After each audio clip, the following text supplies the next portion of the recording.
Assalamualaikum warahmatullahi wabarakatuh. Halo semuanya, berjumpa lagi dengan saya Ahmad Fatahillah di channel NLP Spiritual Motivasi.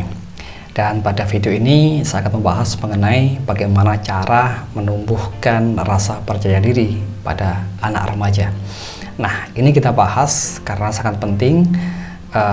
Kita sebagai orang tua pasti ingin anaknya itu tumbuh menjadi pribadi yang percaya diri, ya, sehingga mampu mengekspresikan dan mengasah potensinya lebih baik lagi.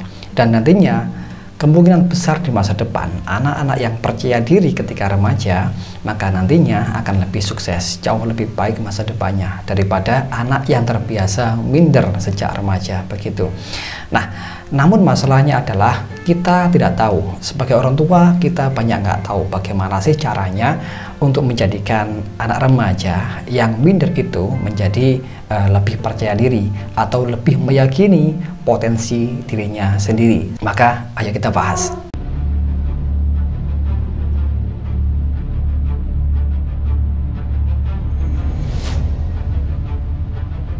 Nah, hal pertama yang harus kita pahami bahwasanya untuk menjadikan anak remaja menjadi percaya diri itu adalah mengubah pola asuh kita kepada mereka. Mungkin selama ini kita salah mengasuh mereka sehingga yang ditangkap oleh bawah sadar si anak itu kesannya memaksa, orang tua yang memaksa, orang tua yang membatasi, orang tua yang bahkan mematikan potensi si anak itu sendiri. Sehingga si anak tumbuh menjadi minder, kurang percaya diri, kurang bisa mengekspresikan dirinya, apalagi si anak ini tidak mampu untuk mengasah skill ketika dia di sekolah ataupun ketika dia berlatih sesuatu, ya.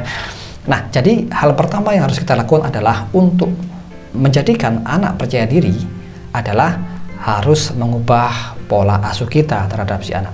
Contoh begini, misalkan ada orang tua yang sering membatasi gerak aktivitas si anak, ya, misalkan anak tidak boleh ikut ekstra sekolah, anak tidak boleh main bola, anak nggak boleh memancing, anak nggak boleh segala macam aktivitas yang disukai oleh anak itu sendiri, sehingga anak merasa potensinya dibatasi.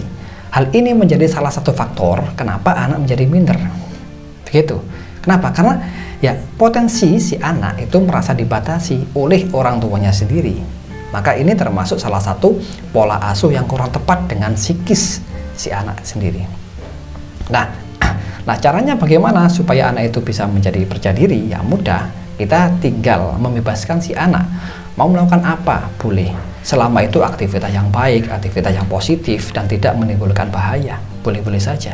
Tetapi kita seringkali ya, tidak semua orang tua, tapi seringkali kita justru sering membatasi si anak karena takut sesuatu terjadi. Misalkan takut jatuh, takut segala macam kejadian hal-hal yang buruk itu terjadi pada anak kita. Padahal si anak itu sebenarnya sudah bisa menjaga diri, ya. Kecuali kalau anak kecil kan ya butuh pengawasan secara langsung.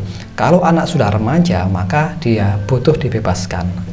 Dia butuh dibebaskan untuk melaksanakan aktivitas apapun yang dia suka, selama aktivitasnya itu tidak membahayakan bagi dirinya ataupun orang lain. Nah, jadi itu hal pertama yang harus kita pahami. Kemudian hal yang kedua yang harus kita pahami adalah dengan dukungan, motivasi, dan kasih sayang yang tulus kepada si anak. Contoh begini ya, kalau misalkan kita sedang gak ngapa-ngapain gitu, tolong temani si anak itu, temani saja, ajak dia ngobrol. Meskipun tanpa ngobrol nggak ada masalah, tetapi yang penting adalah luangkan waktu yang spesial buat anak, menemaninya belajar atau menemaninya bermain dan sebagainya.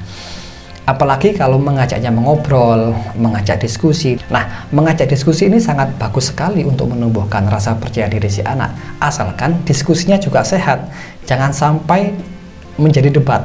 Nah, ini beda lagi ceritanya. Kalau menjadi debat, anak malah jengkel sama orang tuanya sendiri. Tetapi kalau diskusi yang positif, anak dimintai pendapatnya, maka anak itu merasa lebih percaya diri, lebih merasa dihargai, seperti itu. Kemudian berikutnya adalah jangan pernah mengatakan bodoh kepada si anak.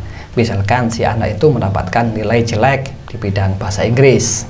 Nah, Jangan sekali-kali kamu ini bodoh banget sih, nilainya jelek banget bahasa Inggris.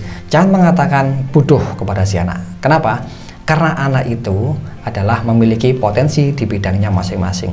Belum tentu dia ini bodoh di bidang yang lain. Ya, misalkan di bidang matematika dia nggak bisa, di bidang bahasa Inggris dia nggak bisa. Tetapi di bidang yang lain dia belum tentu bodoh.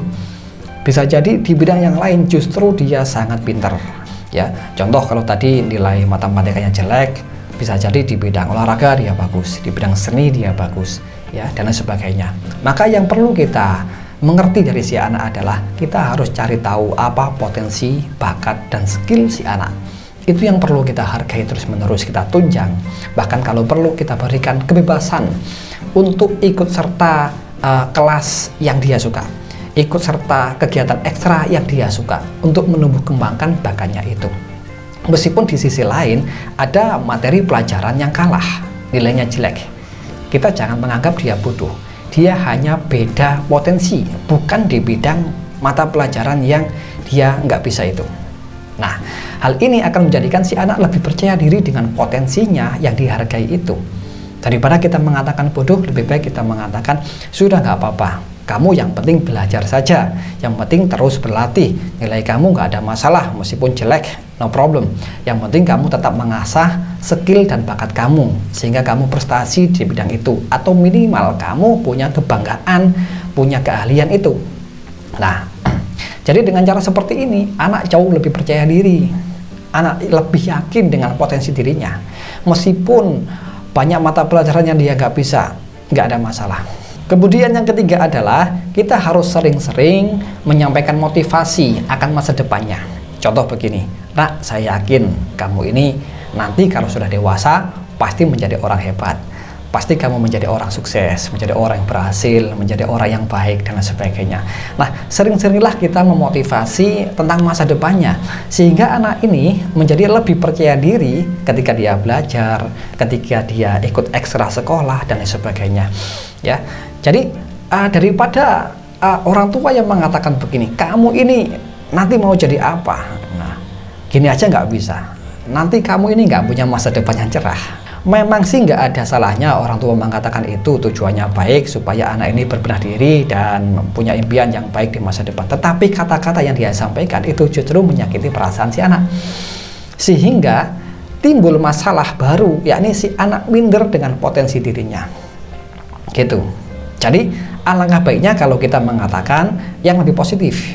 Contoh, nah, saya yakin kok masa depan kamu ini pasti bagus asalkan kamu mau belajar yang serius.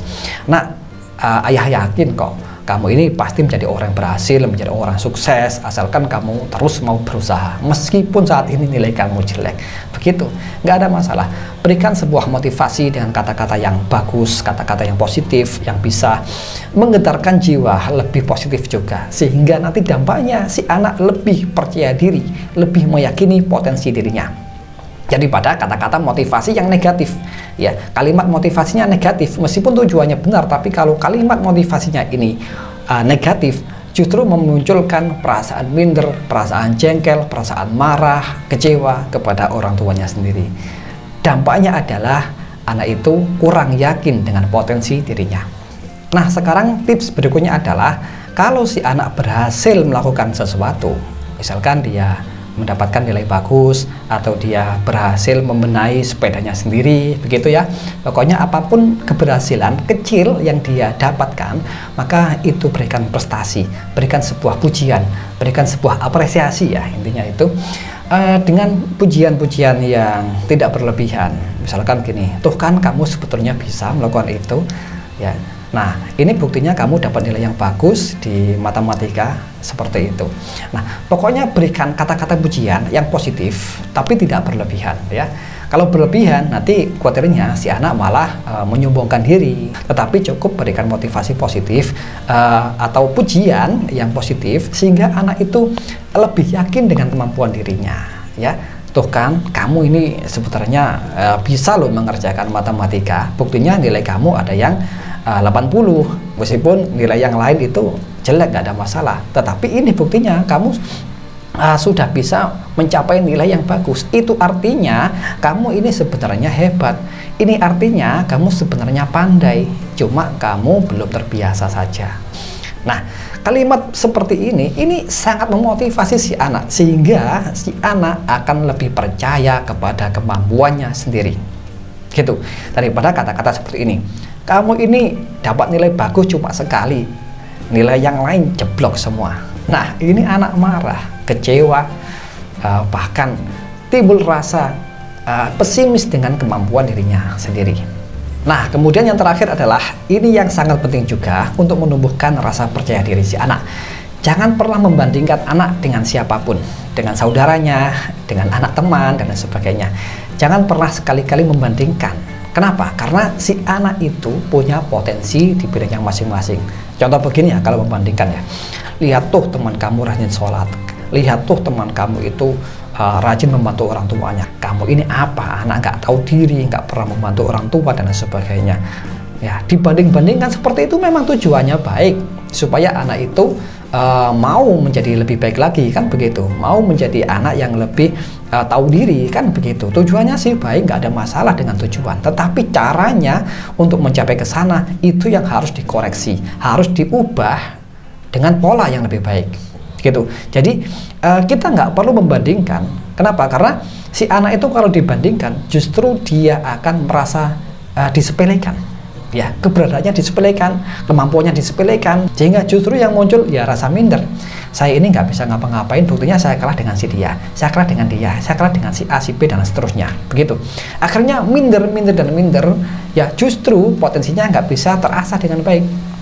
Sebaliknya, kalau kita menemui anak remaja yang kalah dengan prestasinya orang lain atau anak yang lain, maka cukup katakan, "Nak, kamu nggak apa-apa, nggak bisa seperti si A, nggak bisa seperti si B, nggak ada masalah. Yang penting kamu sekarang bisa apa, itu terus tingkatkan." Gitu. Gitu aja, cukup simpel. Maka nanti si anak akan lebih termotivasi. Kalau termotivasi, maka tumbuh rasa percaya diri. Gitu aja. Jadi simpel untuk menumbuhkan rasa percaya diri pada si anak itu. Yang penting kita mau mengubah pola mengasuh yang lebih positif, dan ini dibiasakan setiap hari.